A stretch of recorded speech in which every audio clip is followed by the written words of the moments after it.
સ્વાગત છે મિત્રો આપણી યુટ્યુબ ચેનલ ઈ ગુજરાતીમાં। મિત્રો ચેનલમાં જો તમે નવા હો ચેનલને સબસ્ક્રાઇબ કરી પાસે બેલ આઇકોન છે પ્રેસ કરવાનું ભૂલતા નહીં। ઈ ગુજરાતી તમારા માટે તમામ ભરતીના સમાચાર લાવે છે, તો બને એટલું વિડીયોને શેર કરજો। અહીં ઇન્ડિયન પોસ્ટમાં નવી ભરતી જાહેર કરવામાં આવી છે। પોસ્ટ મિત્રો વિવિધ છે, જ્યારે કુલ ખાલી જગ્યા 54+ છે। પગાર ધોરણ મિત્રો ખૂબ જ સારો મળવાપાત્ર રહેશે। તો આ ભરતી વિશે આપણે સંપૂર્ણ માહિતી જોઈએ તો IPPB requirement 2024 Indian post payment બેંકમાં 54 જગ્યાઓ પર સીધી ભરતી જાહેર કરવામાં આવી છે, જેમાં વાર્ષિક પગાર 25 લાખ સુધી મળવાપાત્ર રહેશે। મિત્રો IPPB અહીં requirement 2024 Indian post payment bank requirement 2024માં પોસ્ટનું નામ જોઈએ તો મિત્રો કુલ ખાલી જગ્યા 54 છે, જ્યારે એક્ઝિક્યુટિવ એમ જ એસોસિએશનલ કન્સલ્ટન્ટ તેમજ એક્ઝિક્યુટિવમાં કન્સલ્ટન્ટ અને એક્ઝિક્યુટિવ વરિષ્ઠ સલાહકારની જગ્યાઓ પર ભરતી માટે અરજી મંગાવવામાં આવી રહી છે।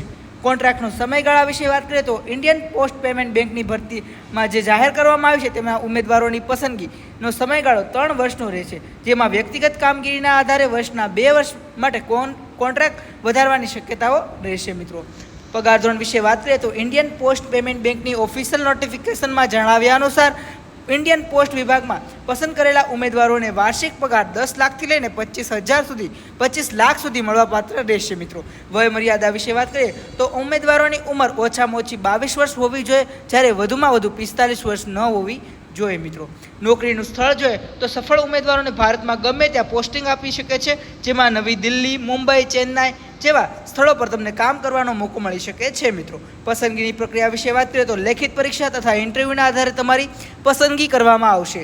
અંતિમ તારીખ અને અરજી પ્રક્રિયા વિશે વાત કરીએ તો તમામ લાયકાત ધરાવતા ઉમેદવારો અહીં અંતિમ તારીખ પહેલાં સત્તાવાર વેબસાઇટના મારફતે અરજી કરી શકે છે। અરજી કરવાની છેલ્લી તારીખ 24મી મે 2024 છે, તો વહેલી તકે મિત્રો તમે અરજી કરી શકો છો। અરજી ફી વિશે વાત કરીએ તો ઉમેદવારો અરજી ફી ચૂકવવાની રહેશે, જેમાં જનરલ ઉમેદવારો 750, SC, ST, PWD ઉમેદવારો 150 રૂપિયા ચૂકવવાના રહેશે। લાયકાત વિશે વાત કરીએ તો મિત્રો સંપૂર્ણ લાયકાત અહીં મેં લખી છે। આ જગ્યાઓ માટે અરજી કરવા માટે ઉમેદવારોએ BE, BTech હોવી જોઈએ, તેમજ કોમ્પ્યુટર સાયન્સ, ઇન્ફોર્મેશન ટેકનોલોજી અને ઇલેક્ટ્રિકમાં master of computer application MCA નો 3 વર્ષનો કરો હતા તો BCA અથવા BSc computer science, information technology, ઇલેક્ટ્રિકમાં પણ તમે હોય જો કરેલું તો તમે અરજી કરી શકો છો। મિત્રો તેમજ આવી તમામ ભરતીની માહિતી માટે સિમ્પલી ગૂગલ ક્રોમ પર જઈને e.gujarati. સર્ચ કરી મિત્રો તમે જરૂરથી અમારી વેબસાઇટની વિઝિટ કરી શકો છો, જ્યાં તમને અરજી કરવા માટેની લિંક પણ મળી રહેશે। તો બને એટલું વિડીયોને શેર કરજો, ચેનલને સબસ્ક્રાઇબ કરજો। જો મિત્રો તમે નવા હોય તો તમામ મિત્રો સુધી શેર કરવાનું ભૂલતા નહીં।